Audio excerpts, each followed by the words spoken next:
Hello, good evening. Hola. So for today, we will talk about autonomo and taxes. First, ano nga ba yung autonomo?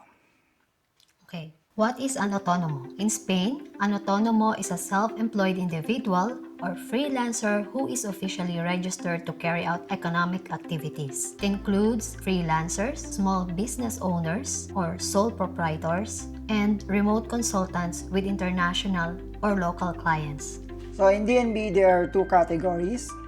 That's the remote employee and the remote freelancer. So if you're a remote freelancer or self-employed, you are required to register for autonomo. For us, we hired a gestor at ito yung mga documents and informations na hiningi sa amin when he registered as an autonomo. So first is a Spanish contact number. Second, question is, are you a resident of Spain for 2023? Or when did you move to Spain? So siguro ito yung question na kung kailan kami lumipad or nag-start tumira dito sa Spain. So that's basically it. And copy or picture ng passport, then NIE number plus copy or photo ng certificate, digital certificate plus password, IBAN for the Spanish bank account, and may question din na which bank is your account held with.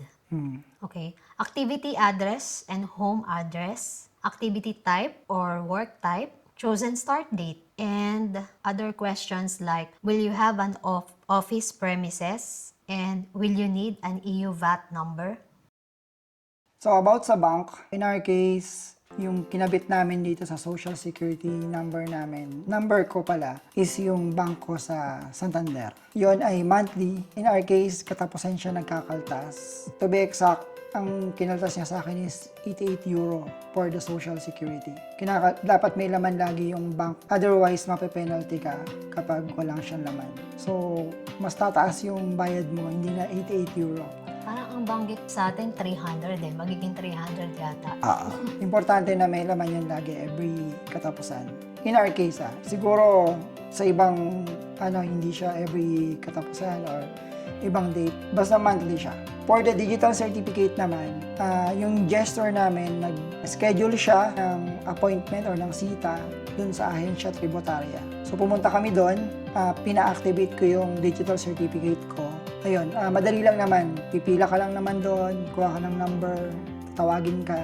Ang good thing na napatapat sa akin, hindi man siya marunong mag-English, meron siyang kasama doon na marunong. Tinulungan niya kami na nag-translate siya para magkaintindihan kami somehow. Pero mabilis lang, madali lang talaga yung registrations. Ayun, pinadala ko lang yung digital certificate ko sa gestor. About naman sa tax, according sa gestor namin, ang babayaran namin is 20% every quarter. So means every 3 months, magpapasa ako ng invoice ko. So ibabawas din doon yung expenses mo. And then, after nun, makuha yung total nun, tsaka kukunin yung 20%. So, yun yung babayaran mo every 3 months. At the end of the year, kapag tax resident ka na, yun, nga pala, you're not considered as a tax resident pa here in Spain unless nagstay ka na ng 183 days. So in our case, since dumating kami ng March, basically this year, magiging tax resident na kami. Pasok na kami. Pasok na kami. Kaya nga sabi nila, kung ayaw mo daw maging tax resident for the first year, kailangan pumunta ka raw dito ng around August. Kasi pag binilang mo yun, yung 183 days, lalampas na siya.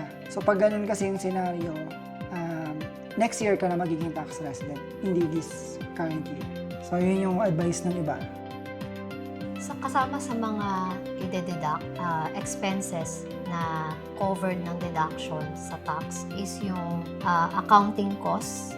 100% deductible yon. As for Magkano us, yung binabayad mo sa gestor? sa gestor namin. And then yung social security costs, kasama din yun sa ide-deduct. And yung mga home utilities, ang percentage niya is 10% according to Spanish law. Nangagulat kami, kasama rin yung rent. Pero hindi 100%. Hindi Sa 100%. 10% din nata.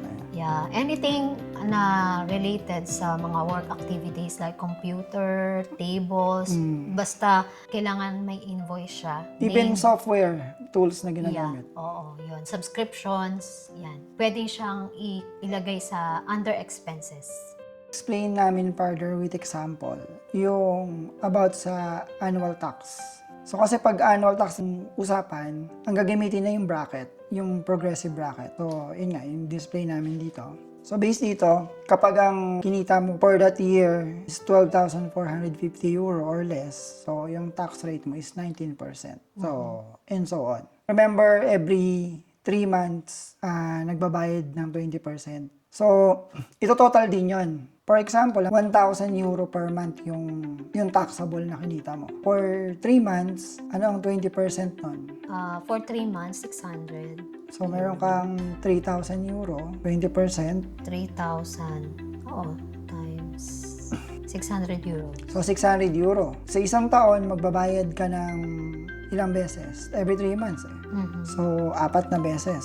Ang total ng binayaran mo sa buong taon is 2,400 euro. Ayan, sa example natin. So, kung ang kinikita mo every month is 1,000 euro, so Times 12. times 12, 12,000. ayan, 12,000.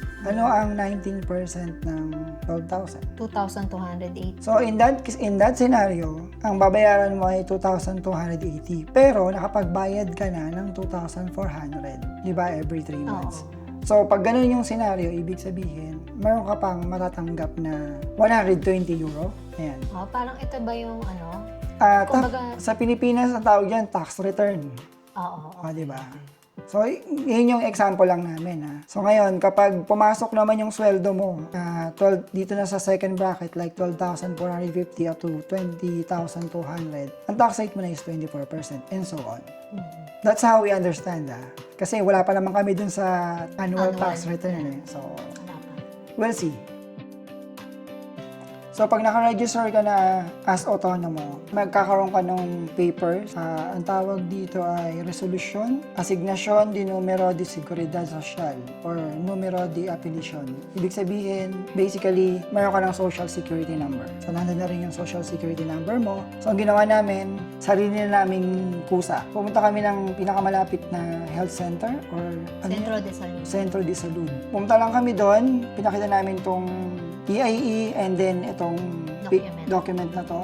Hindi mo kailangang i-print. Yun ang good thing dito sa Spain. Pwedeng digital. Pumunta kami doon nag-walk-in kami, and then yung nakausap namin sa front desk, siya yung nag-schedule sa amin ng appointment. Pagbalik namin, nakausap na namin yung doktor, and then, ayun. Siya yung nag-process ng application. Pero hindi namin nakukuha pa yung health card. Yeah, it will be delivered. Di-delivered siya dito sa bahay or sa address na binigay niya. Mabilis lang din naman siya. Pero bibigyan ka naman ng document ng doktor na pwede mong magamit kahit wala pa yung health card. Ibig sabihin, kung gusto mong magpa-check up or... Kailangan na emergency. Ganyan. May bibigyan ka niya ng document. Also, pagdating doon pala, papipiliin ka rin nila ng doktor. Sino yung gusto mong doktor. Na walang picture. Basta pangalan lang.